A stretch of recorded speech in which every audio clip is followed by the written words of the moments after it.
Lo que voy a intentar explicaros es un poquito cómo poder cambiar un poco el chip de la podología clásica y introducirnos un poquito ya en el mundo de la posturología.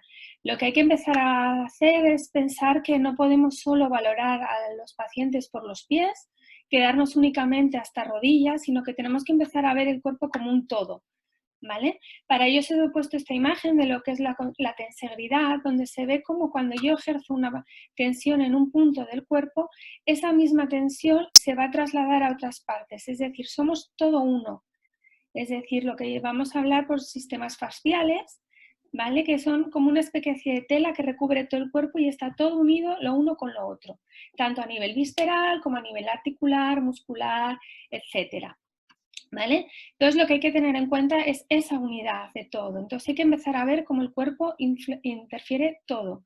Por ejemplo, una cicatriz, cómo nos va a interferir en la postura del paciente y eso nos va a modificar un apoyo de un pie.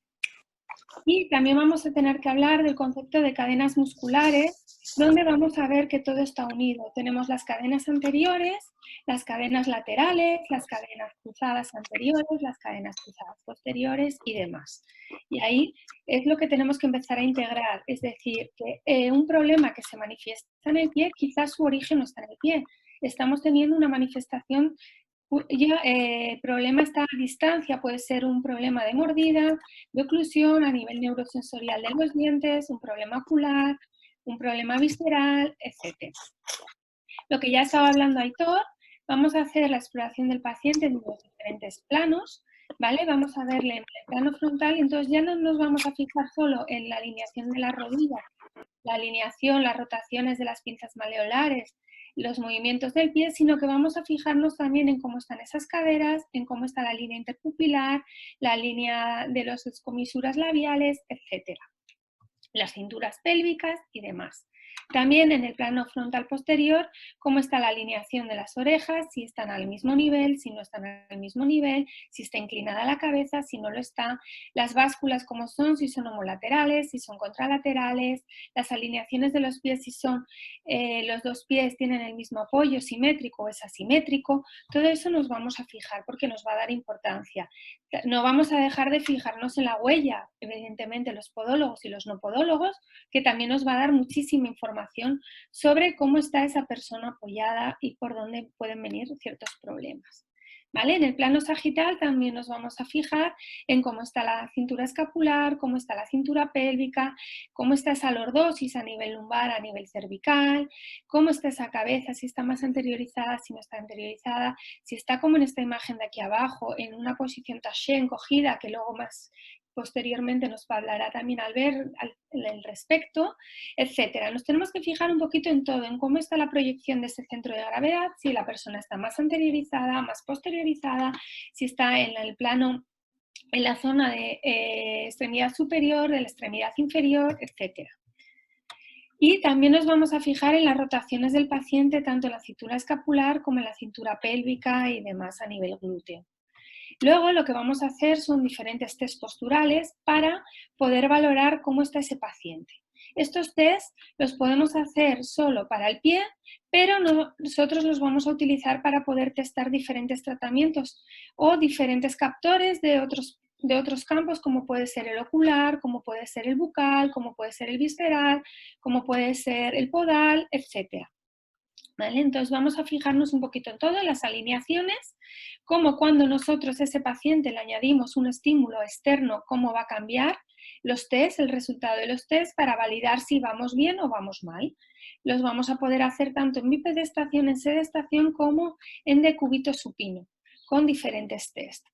¿Vale? Vamos a ver diferentes alteraciones. Por ejemplo, podemos estar observando a nivel podológico un pie que está en una posición vara, entonces si le tratásemos de forma podológica le añadiríamos unos soportes plantares para intentarle llevar hacia el neutro, pero quizás lo que le está generando esa desviación en varo son lo que llamamos las espinas irritativas, que son puntos nociceptivos que el cerebro reconoce o no, que hay dolor o que ha habido dolor y eso nos modifica la postura. Entonces, si eso no tenemos en cuenta, nuestro soporte plantar a nivel podológico nos va a fracasar y cada vez veremos que ese pie va a ir más hacia la supinación y no hacia el neutro como fisiológico, que es lo que estamos buscando. Bien, Vamos a ver también que hay una relación directa que está demostrada por Jean-Pierre Roll y su mujer Regine Roll, en la que relaciona cómo cuando estimulamos diferentes músculos los músculos extrínsecos del pie, cómo tiene una relación directa con el comportamiento ocular, con lo cual esto es importante a la hora de tener en cuenta cuando un paciente, por ejemplo, viene a consulta y tiene gafas o tiene lentillas, que hemos de testarle también esas gafas y esas lentillas porque nos puede modificar el comportamiento del pie. Por ejemplo, si estimulamos la zona del tibial anterior, vamos a ver que hay una alucinación óptica de que esta luz que se le pone al paciente va hacia arriba. Sin embargo, si la estimulación se la hacemos sobre el sóleo, la luz lo que va a hacer es descender hacia abajo. Sin embargo, cuando estimulamos los peroneos va a estar esa alucinación óptica del movimiento ocular, va a ser en oblicuo. Y es lo mismo que la anterior.